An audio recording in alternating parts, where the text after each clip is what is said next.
Hi, welcome to Talking Books and Stuff, the program that talks all about books and writing and stuff.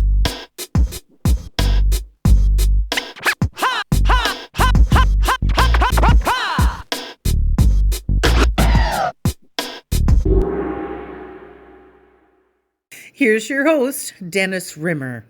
Welcome back. Hey, it's another edition of Talking Books and Writing and Stuff, and right now we're talking about writing mainly with Matt Scott. He is currently, his home base, let's say, is in Charlotte, North Carolina, which, as everybody in Canada knows, is the home of the Charlotte Checkers of the American Hockey League, Florida Panthers affiliate.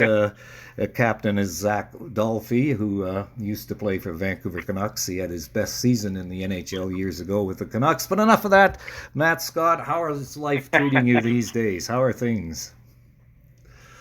Life's doing pretty good, man. I appreciate you asking. I appreciate you having me on.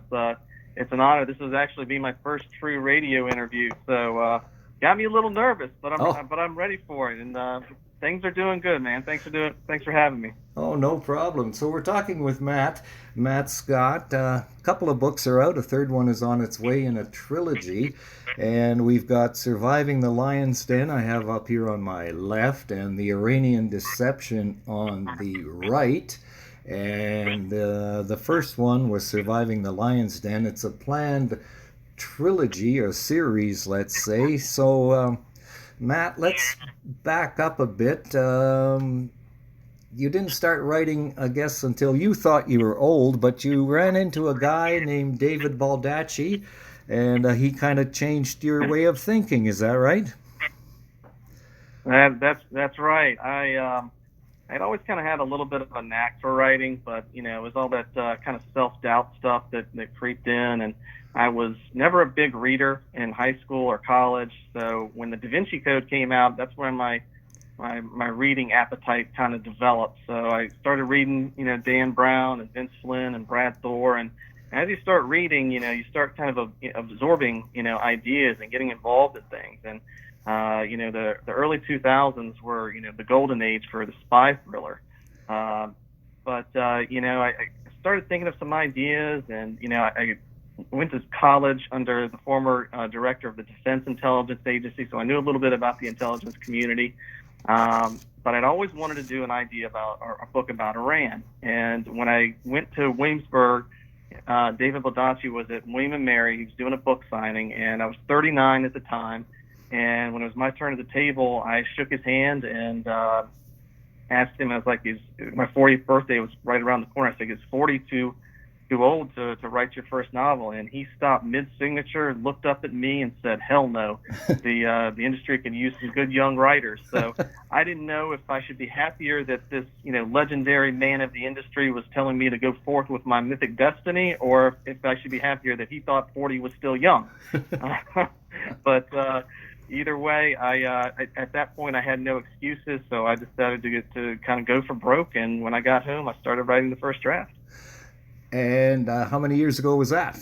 How long did it take from the first time you sat down to the final published product? Let's see. That meeting. I met him in November of 2018. So I started kind of outlining. I guess I really started the first draft, writing it, probably February or March of 19.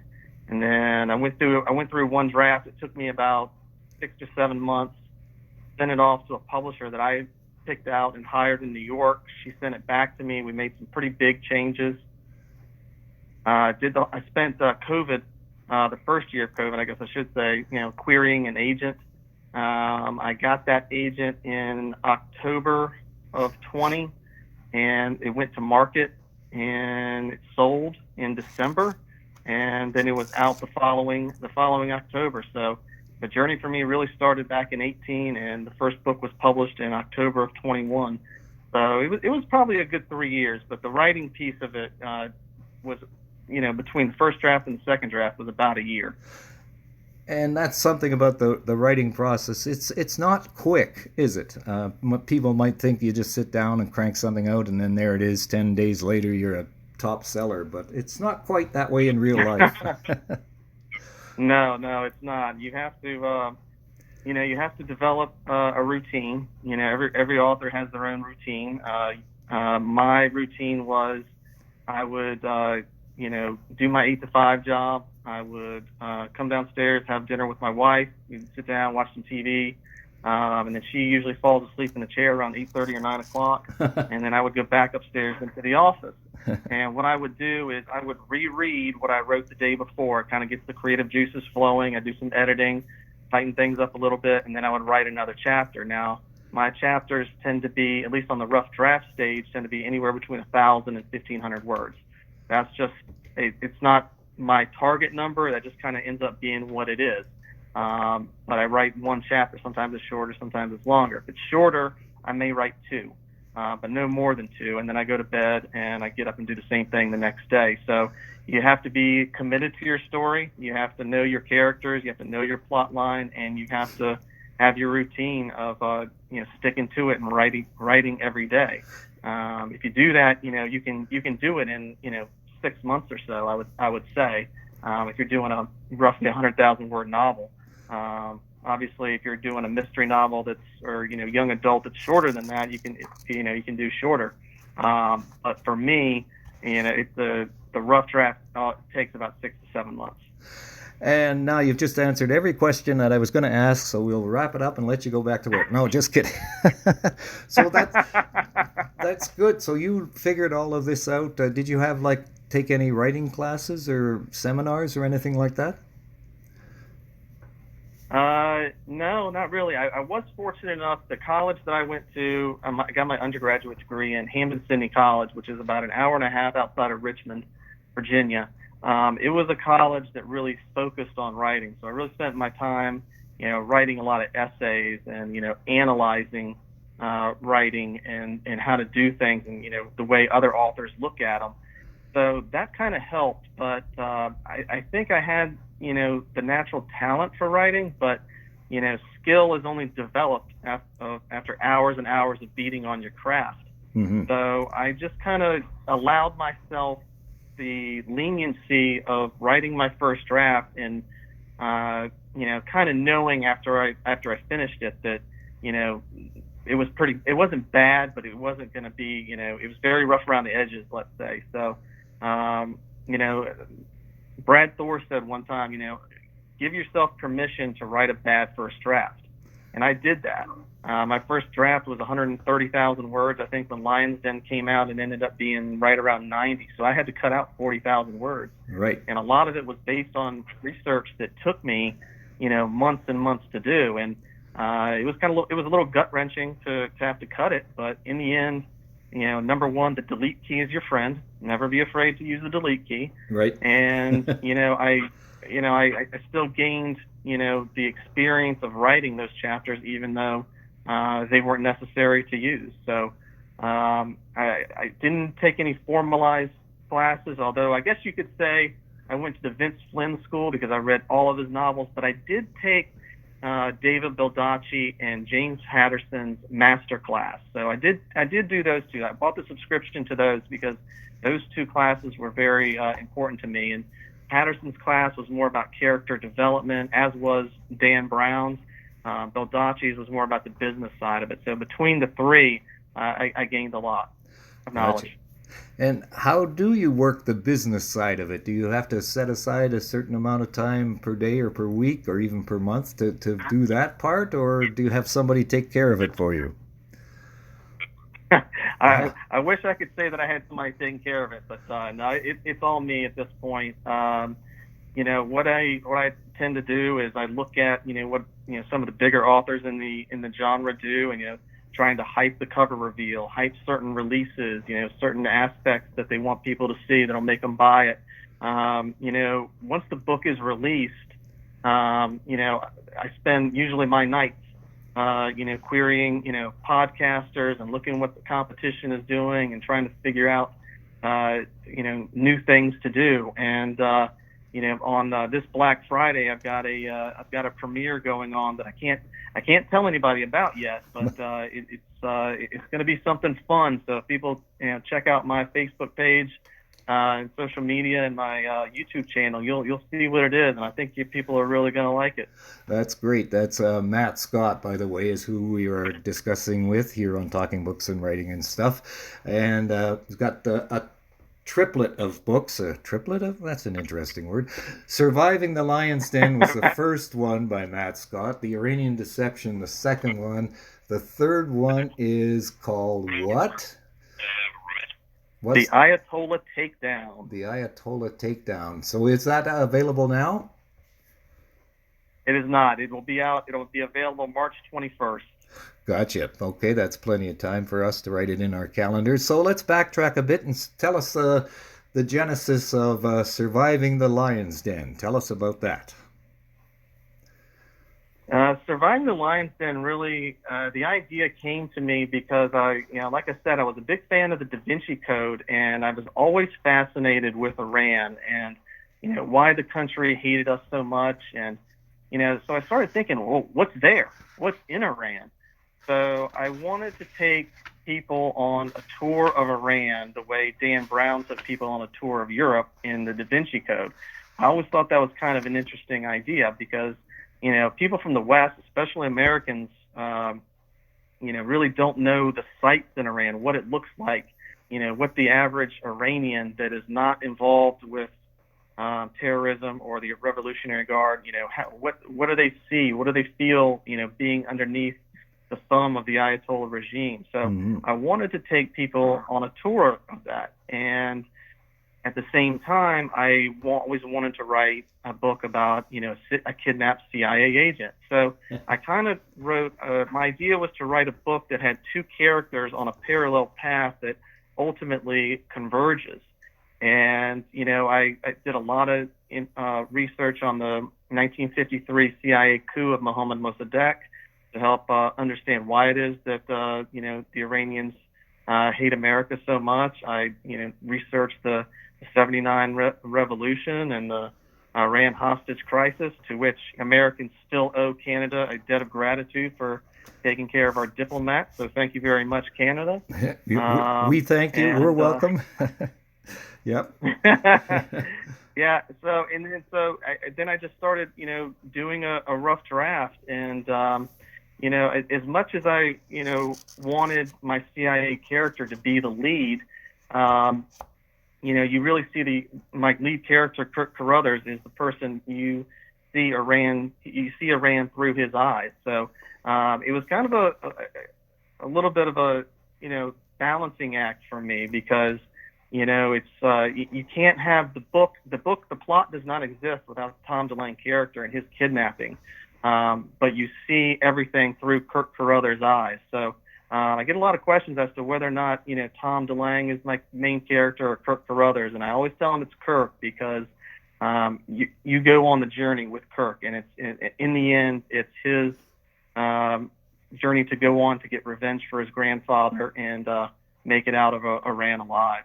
So that was kind of how that came across. And, I outlined quite a bit. And my outlining process is, as simple as, I'll think of the idea, I'll start putting it down on an Excel spreadsheet, and I'll outline about 2/3 of it. And at that point, pressure kind of kicks in. And, oh my gosh, how am I going to get this guy out of there? But as the creative juices flow, the plot develops and the chapters kind of end up writing themselves. And the best thing that ever happens to a writer, at least in my experience, is you start out writing a chapter and you have no idea how you're going to get your main character out of the situation. And as you're writing, you figure it out. And once you finish the chapter, you're like, man, that was good. So I've had more than my fair share of instances like that between the three books. And I have a little tradition of congratulating myself by going downstairs and having a shot of Jack Daniels afterwards. I like that tradition. I think I'll incorporate that into my new routine. That's a good idea. There you go. Yeah, which, of course, everybody, Jack Daniels is Tennessee whiskey, right? It's not an official bourbon. So, we got to make that distinction. That's correct. For the whiskey people out there. as Chris Stapleton sings Oh, yeah. about Tennessee whiskey. So, tell us about, backtrack again a bit. We're all over the place here with Matt Scott, which is fun. CIA. So, like you said, you had a bit of involvement with CIA in your university years? Yeah, well, it was more the intelligence community. The president of the college at the time I went there, to Hampden-Sydney College, was a man named General Sam Wilson, and he was a true patriot. He was a man who actually lied on his application so that he can, enlist in the military at the age of 17, and he made it to general, and he was ultimately the director of the Defense Intelligence Agency.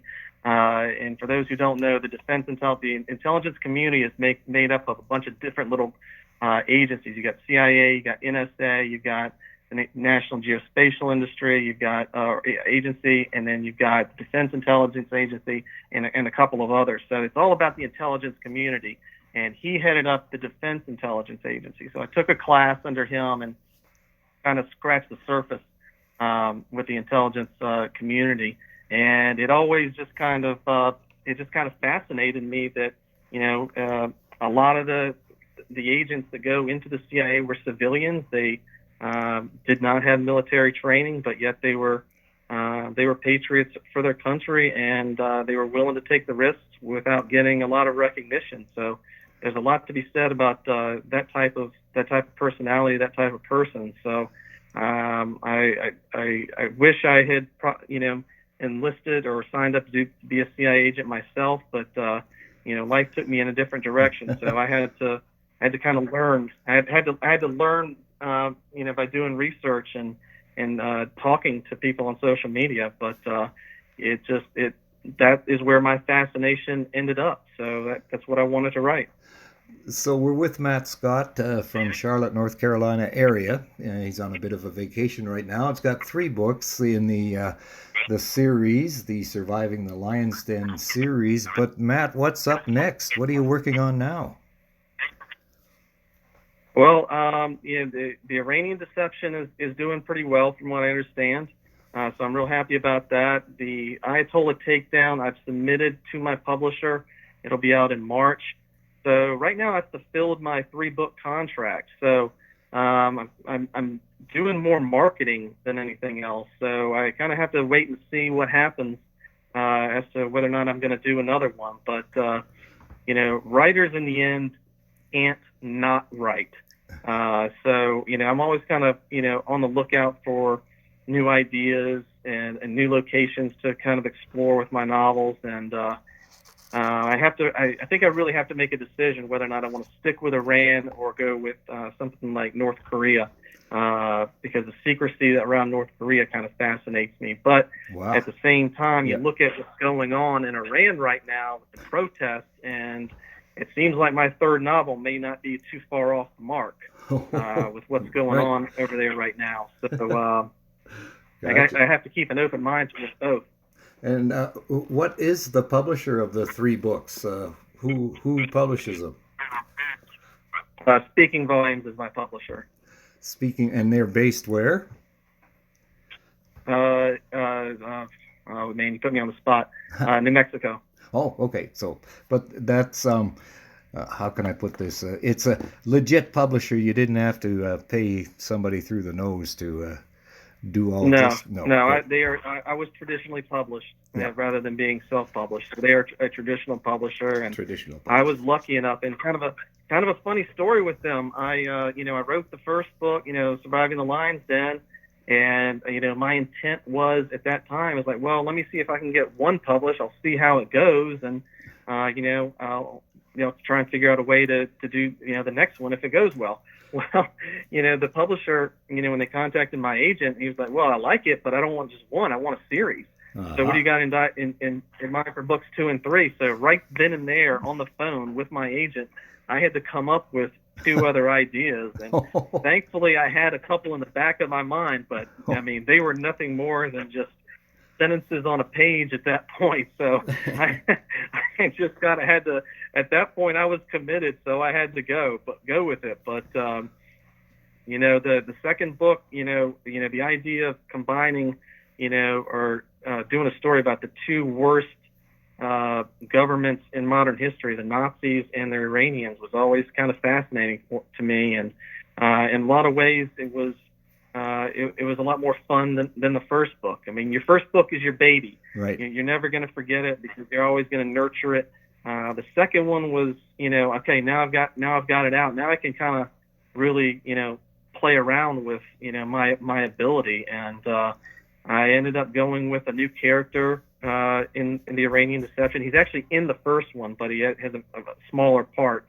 So I went with Ben Thrasher as my protagonist in the Iranian Deception, and he was a lot of fun to play with because this is a undercover agent who has some serious emotional issues, but he's also got a very sharp mind. So it was fun to play around with. But to answer your question, I've got some ideas rolling around in my head, but I as a businessman treating my novels as a business, I have to kind of reevaluate my options, but I'll never be too far away from it. And when my wife's not looking, I tend to write some pages.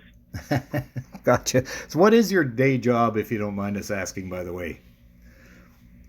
Well, I actually just switched careers. I was in the logistics business of freighters and containers for 20 years.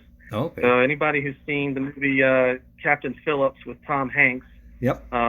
The company that his character worked for was my company, Maersk Line. Oh. So I did that for 20 years, and then my wife and I took a vacation to Hawaii, and we came back, and a recruiter from a company called Sealed Air called me, and Sealed Air is responsible they produce all of the flexible packaging materials for turkeys and cheese that you see in the grocery store, and anything related to packaging, really.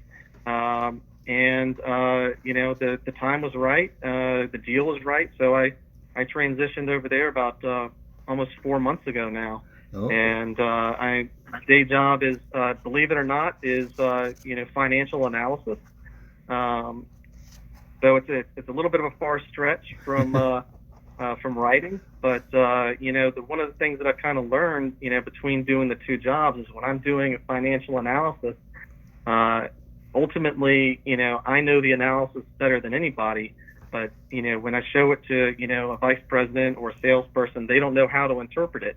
So I have to lay out the storyline of my analysis to them and walk them through it.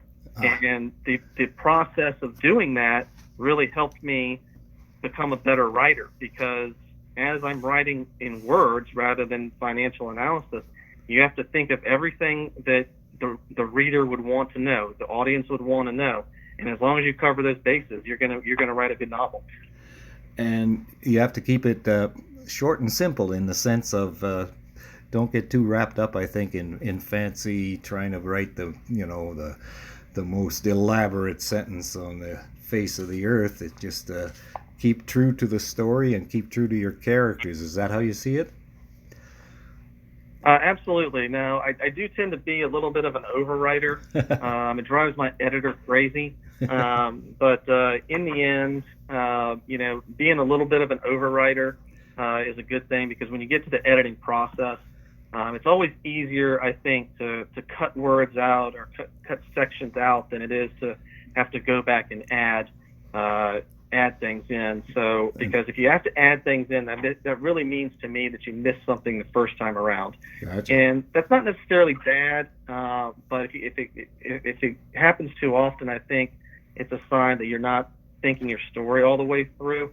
But having a good editor helps tighten things up. But you never want to keep things as simple as possible, because the worst thing that can happen to a writer is for the reader to get bored. I mean, they want to start skimming the pages rather than actually reading the words. So it's got to be exciting, but it's got to be concise at the same time. Correct. Thank you. That's Matt Scott. Before we leave you, Matt, just one quick question. You've got this great website up that I have up in front of me. So what is it, and how do we contact it? You can go to mattscottbooks.com, and you can check out all of my book trailers and what I've got going on. with my events, there is a contact me section. Feel free to email me at any time. I answer everybody, no matter if it's on social media or by way of my website. But if you want to see me on social media, my handle is at Matt Scott Books for both Instagram and Twitter, and actually I'm now on TikTok as well.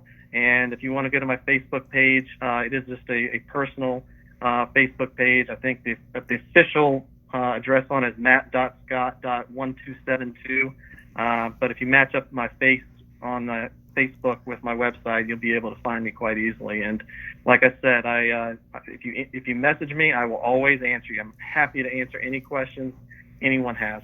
And that's mattscottbooks.com, and it's Matt Scott is common spelling, MATTSCOTT. Oh, one quick thing before we go. Don't worry about being too young or too old, because we have a podcast we did a while back about with a guy who's I think he was 93, now he's 94, who just published his first book. So there you go. Oh, wow. Yep. Wow, good for him. You betcha. Wow. Yep. So, and he worked at it. He told, like, how did you do this? His name is Sarich, Mr. Bud Sarich. You can find his podcast on our list. It's called 9 Decades. And he said, well, he just woke up one day and said, I better write a book about all my life experiences. So his cousin helped him, and he said, get up. And I wrote from 9 to noon, had lunch, wrote from 1 to 5. And then he'd send it to his cousin, and they'd talk it back and forth. And then he'd get up the next day and do the same thing over and over again. And voila, we have a book. So it's putting your seat, that's a routine. Yeah, put your butt in the seat and do it. Unlike me, who just Exactly. floats. I just float around in a daydream world all the time. But that's the way it goes. Okay, Matt. Well, one thing I can tell people is, like, if you want to be a writer, and just tell yourself that it's possible. Just sit down and do it, and worry about the details later. Exactly, and that's Matt Scott. Matt, thank you very much for an interesting conversation. Thank you very much for having me. It was a pleasure, and happy reading to everyone, and happy Thanksgiving. Thank you for visiting with us today. This is Talking Books and Stuff with Dennis Rimmer. Contact him at dennis@talkingbooks.tk. Thank you, and may all the good news be yours. Oh, and don't forget to check out his book, The Great Canadian Notebook, available across Canada and at amazon.ca.